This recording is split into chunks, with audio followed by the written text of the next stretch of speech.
I knew Terry and Jimmy were moonlighting, and I was like, awesome, because I really wanted to do the same thing. So, and we kind of said, well, what are we going to do now? And we said, well, I guess we'll go mix the SOS Band record. That record ended up being a #1 record for us and kind of started our production career. We're like, okay, cool. And he launches into the song. Tired of injustice, tired of the scheme. And we were like,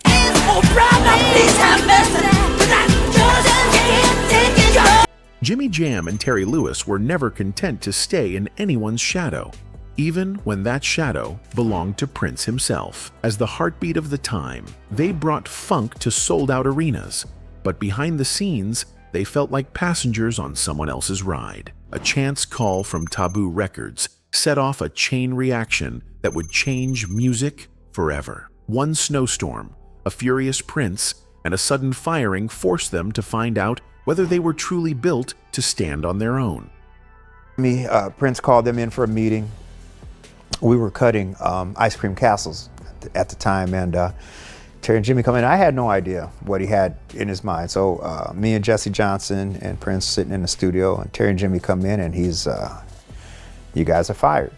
What followed was a relentless climb from couch surfing and late-night studio sessions to creating the hits that defined a generation. Along the way, they helped Janet Jackson claim her independence, invented a fresh sound, and proved that getting knocked down can be the spark that ignites a legacy. This is how two determined producers turned risk into revolution. Back in the day, he didn't want us to produce other groups, and we actually produced the SOS Band. Yeah. And it was a song called Just Be Good to Me. And literally the same night, Jimmy Jam and Terry Lewis were about to flip their whole world upside down. Back then, they were basically the heartbeat of the time.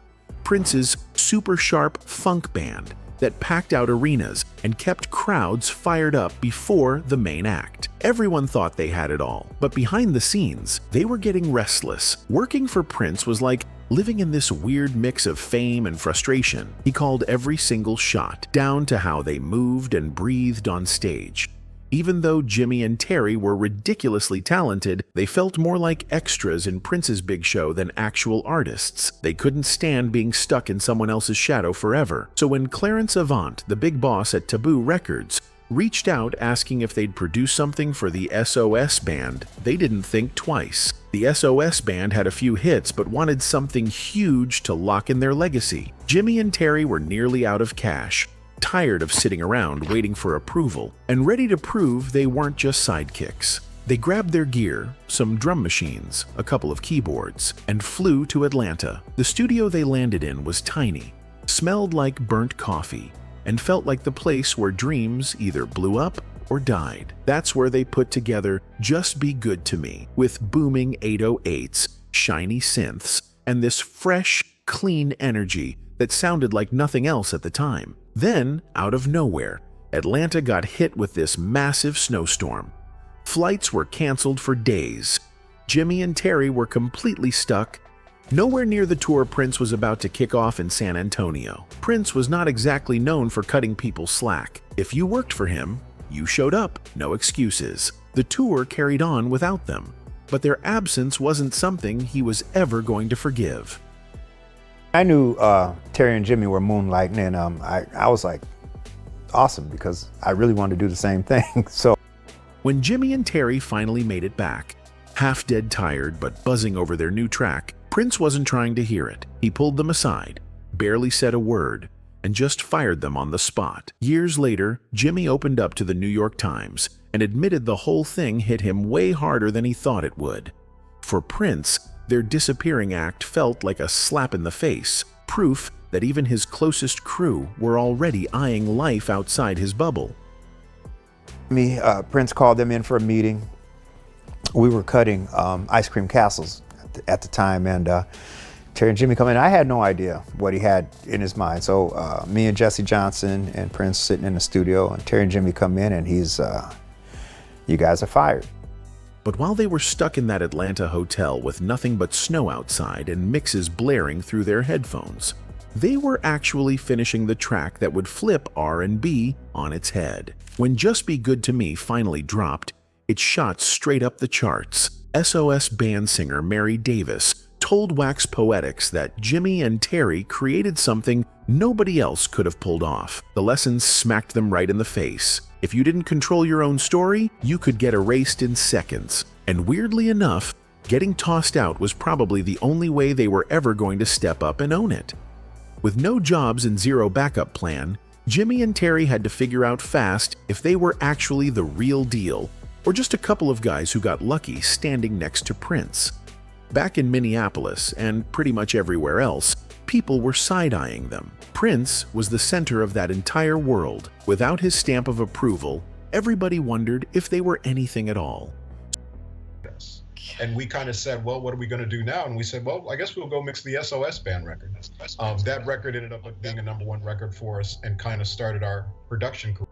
So Jimmy and Terry basically had to rebuild their lives from the ground up. In old interviews with Rolling Stone and Red Bull Music Academy Daily, they said they were hustling nonstop, grabbing any studio time they could get, even if it meant skipping sleep. They dragged all their gear with them to every session because they couldn't trust anybody to have the stuff they needed. Most nights they crashed on couches or in sketchy motels, too broke to eat anything besides drive-thru burgers. Every single gig, no matter how tiny, felt like a gamble they had to take.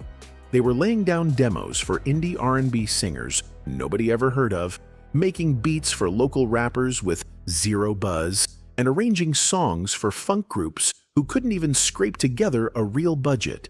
It was rough, but honestly, it was exactly what got them sharp. Then Just Be Good to Me finally came out and cracked everything open. That hypnotic groove and those spacey sounds made DJs, critics, and labels sit up and pay attention. Terry once told Rolling Stone that their secret weapon was this Roland TR-808 drum machine, because they wanted the bass to hit people right in the chest. Even when the song blew up, it didn't mean they were suddenly loaded. But now, the same record labels that once doubted them were blowing up their phones. Clarence Avant told Billboard that one track flipped how everyone saw them.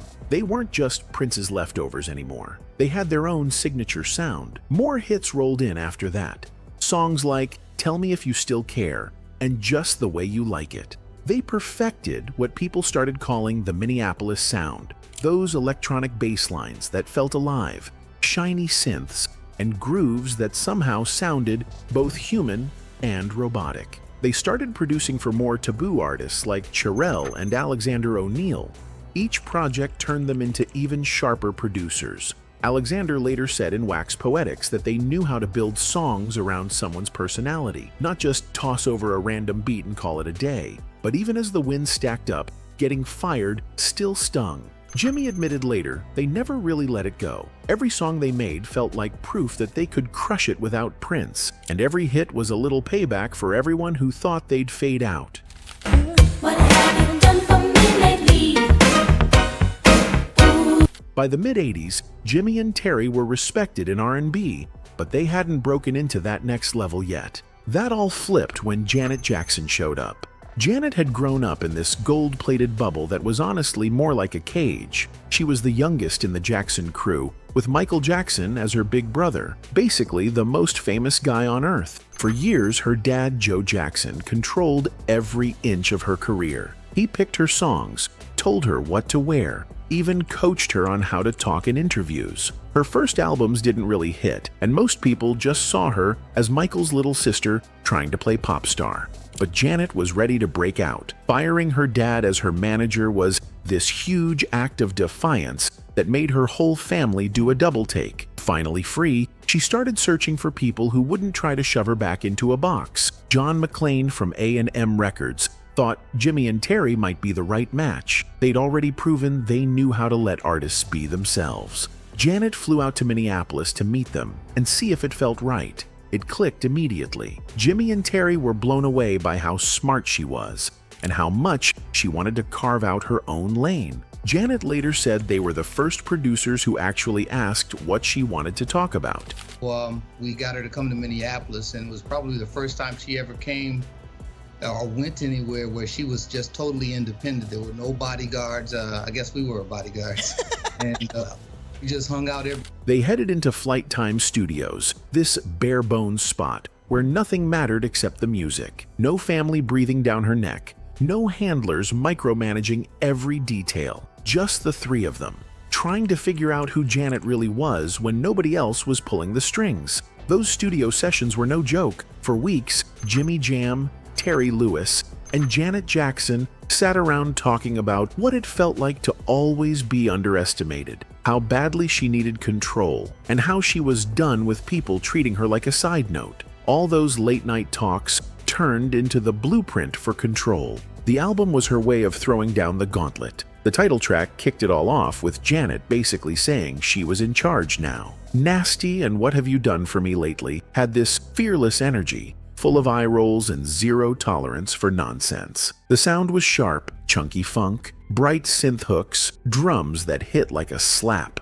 Nothing like the usual Jackson family music, and exactly the kind of shake-up pop radio needed. When Control dropped, it felt like the world flipped upside down. The record shot to the top of the charts and cranked out hit after hit. Suddenly, nobody was calling her Michael Jackson's little sister. She was her own force of nature. Of course, success came with a lot of side-eye. Tabloids wouldn't shut up, gossiping that Jimmy and Terry were pulling the strings and driving her away from her family. Joe Jackson went around telling anyone who'd listen that they were taking advantage of her. But Terry told Red Bull Music Academy Daily that none of that was true. They never bossed her around. They just asked what she wanted and helped her say it out loud. The drama never really disappeared. Anytime someone breaks out of the box, there's backlash. Janet had to trade a chunk of her old relationships for the freedom she wanted. People labeled her difficult for the rest of her life. But she'd finally found her own voice, and Jimmy and Terry had landed the creative partnership that would flip pop and R&B upside down for years. Funny how it took a snowstorm, getting fired, and taking a massive risk for them to realize they were never meant to stay in anyone's shadow. They weren't just background players, they were building a legacy all their own.